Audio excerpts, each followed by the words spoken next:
प्यारे बच्चों, कैसे हैं आप सभी। आप सबका स्वागत है आपके अपने चैनल हिंदी लवर्स में। और आज हम आपके लिए लेके आए हैं बहुत ही इम्पोर्टेंट वीडियो।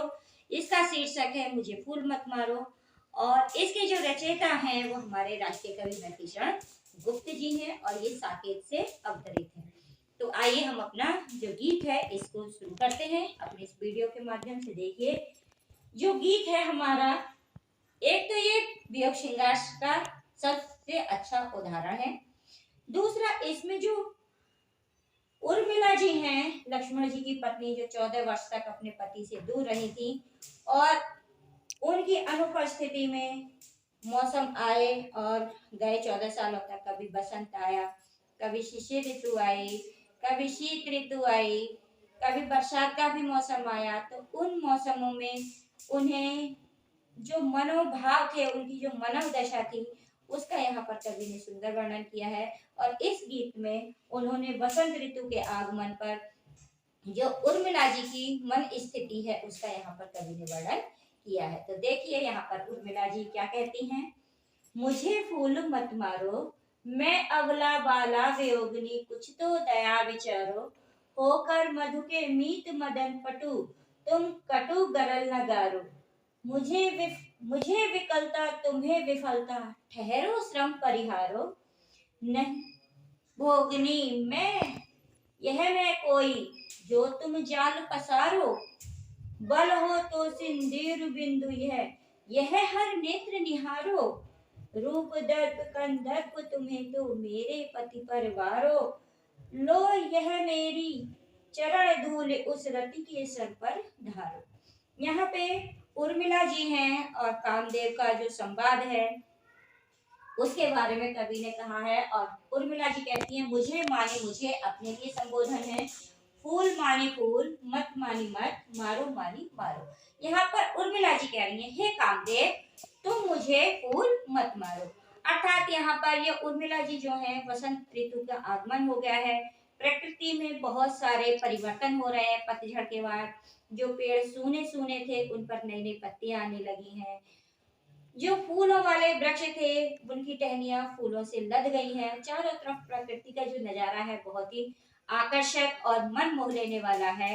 तो इसलिए यहाँ पर उर्मिला जी ने कामदेव से कहा हे कामदेव, तुम मुझे फूल रूपी तीर मत मारो। अर्थात तुम जो प्राकृतिक सौंदर्य उत्पन्न कर रहे हो, जो प्रकृति का आकर्षण है, उससे मेरे हृदय को बहुत ही अत्यंत पीड़ा हो रही है। क्योंकि इस समय जो लक्ष्मण जी हैं वो उर्मिला के साथ में नहीं है और प्रकृति के सुंदर दृश्य को देखने के बाद उन्हें बार बार अपने पति की याद आ रही है। इसलिए वो कामदेव से कहती हैं कि हे कामदेव, मुझे फूल मत मार, मैं अबला बाला वियोगिनी, कुछ तो दया विचारो।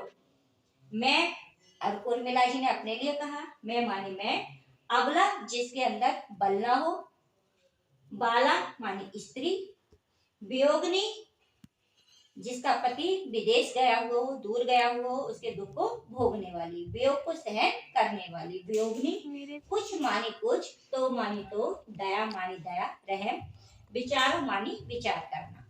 तो कामदेव से कहती हैं कि हे कामदेव, मैं एक बलहीन स्त्री हूँ क्योंकि मेरे पति जो है वो बाहर गए हुए हैं और मुझे उनके वियोग में मैं अपना जीवन यापन कर रही हूँ। तो हे कामदेव, मैं बहुत ही असहाय और बलहीन स्त्री हूँ और मैं एक वियोगिनी हूँ, कुछ तो दया विचारो। तो हे कामदेव, मेरे ऊपर कुछ तो दया करो, मेरे प्रति अपने मन में कुछ तो विचार लाओ। अर्थात उर्मिला जी कामदेव से ये कहती हैं कि अवधपुरी में इस बसंत का सुंदर आकर्षण को मत फैलाओ क्योंकि मैं एक वियोगिनी स्त्री हूँ।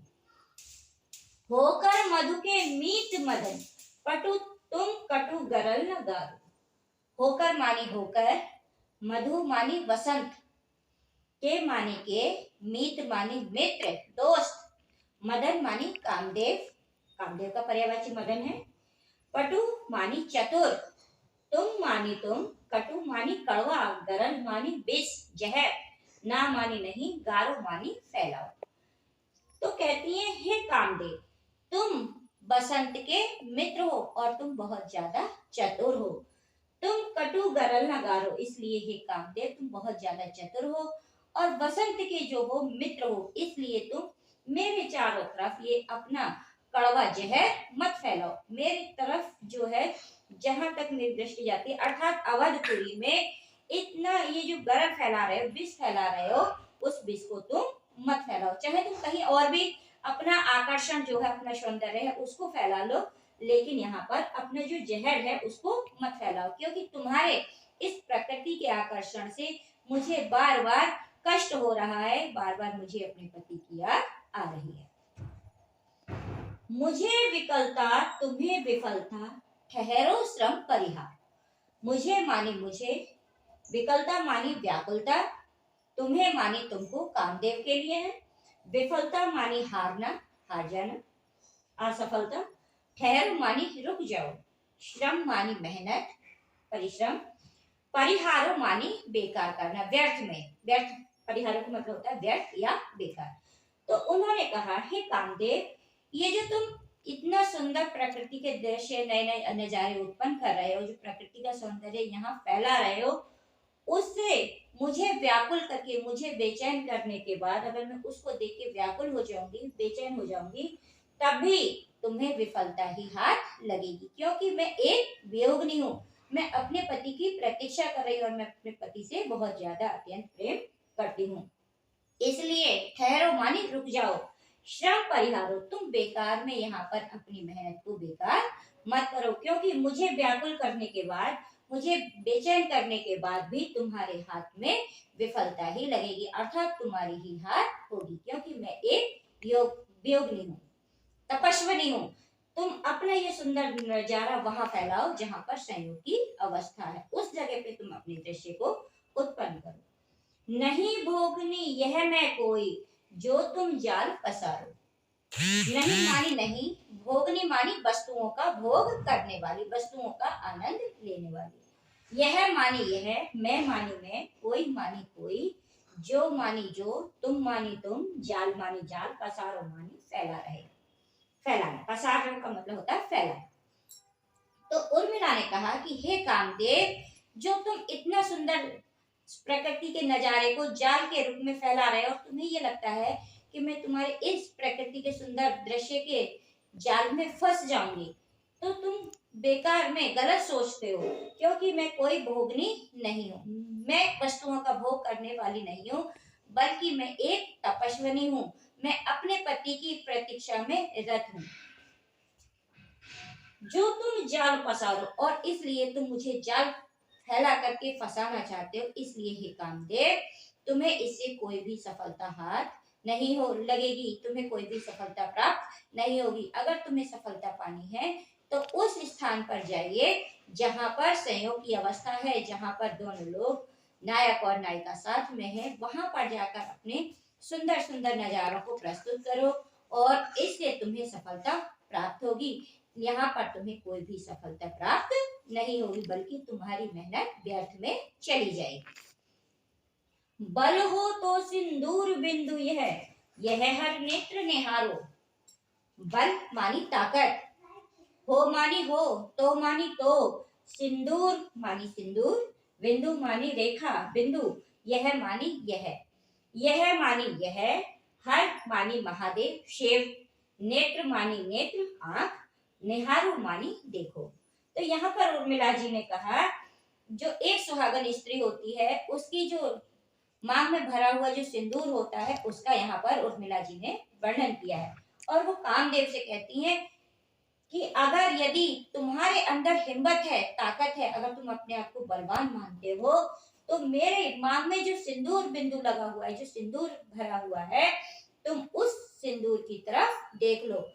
यह हर नेत्र निहारो, और इस बिंदु को, सिंदूर बिंदु जो है, सिंदूर की जो रेखा है, उसको उसी प्रकार से देखना जिस प्रकार से तुमने पुष्प बाण से तपस्या में लीन महादेव जी के ऊपर अपने बाणों से आक्रमण किया था, आघात किया था, और उनके जब तीसरा नेत्र खुला तो उस तीसरे नेत्र के खुलने से तुम भस्म हो गए थे। उसी प्रकार से उसी रूप में जो मेरी मांग में जो सिंदूर लगा हुआ है उसको शिव जी का नेत्र समझकर ही आप इसकी ओर निहारो, उसकी तरफ देखो। जिस प्रकार से तुम शिव जी के नेत्र से भस्म हो गए थे उसी प्रकार से जो मेरे माथे पे लगी हुई बिंदु रेखा है उससे तुम भस्म हो जाओगे। रूप दर्प कंदर्प तुम्हें तो मेरे पति परवारो। अब उर्मिला जी कहती हैं रूप मानी सौंदर्य, दर्प मानी अभिमान, कंदर्प मानी कामदेव, तुम्हें मानी तुमको, तो मानी तो, मेरे मानी मेरे, पति मानी पति, पर मानी पर, बारो मानी न्यौछावर कर दो। उर्मिला जी कहती हैं हे कामदेव, अगर यदि तुम्हें अपनी सुंदरता पर, अपने रूप पर इतना अभिमान है तो अपने इस सौंदर्य को, अपने इस घमंड को मेरे पति के ऊपर न्यौछावर कर दो, क्योंकि मेरे पति अर्थात लक्ष्मण जी बहुत ही ज्यादा सुंदर है, वो तुमसे भी ज्यादा सुंदर हैं। अगर यदि तुम्हें अपने सौंदर्य का घमंड हो गया है तो अपने इस घमंड को मेरे पति के ऊपर न्यौछावर करके डाल दो, क्योंकि मेरे पति तुमसे बहुत ज्यादा सुंदर हैं। यहाँ पर उर्मिला ने कामदेव जी से कहा, लो यह मेरी चरण धूल उस रति के सिर पर ढालो। लो मानी ले लो, यह मानी यह, मेरी मानी मेरी, चरण मानी पैर, योजक चिन्ह जो है छोटा सा इसकी जगह आएगा की, धूल मानी धूल मिट्टी, उस मानी उस, रति मानी रति कामदेव जी की पत्नी है यहाँ, के मानी के, सिर मानी सिर, पर मानी पर, धारो मानी धारण करना या रख देना। तो उन्होंने कहा उर्मिला जी ने कामदेव से कि हे कामदेव, अगर यदि तुम्हें अपनी पत्नी के प्रेम पर इतना अभिमान है, इतना घमंड है, तो तुम मेरे पैरों की धूल ले जाओ और अपनी उस पत्नी रति के सिर पर इसको रख दो, क्योंकि मेरा प्रेम जो है उस रति के प्रेम से भी बहुत ज्यादा श्रेष्ठ है। इसलिए यहाँ पर रति ने कामदेव जी से कहा कि जो मेरा प्रेम है वो तुम्हारी पत्नी के प्रेम से श्रेष्ठ है, क्योंकि मैं अपने पति से दूर हूँ फिर भी मैं उन्हीं के ध्यान में हर समय मगन रहती हूँ।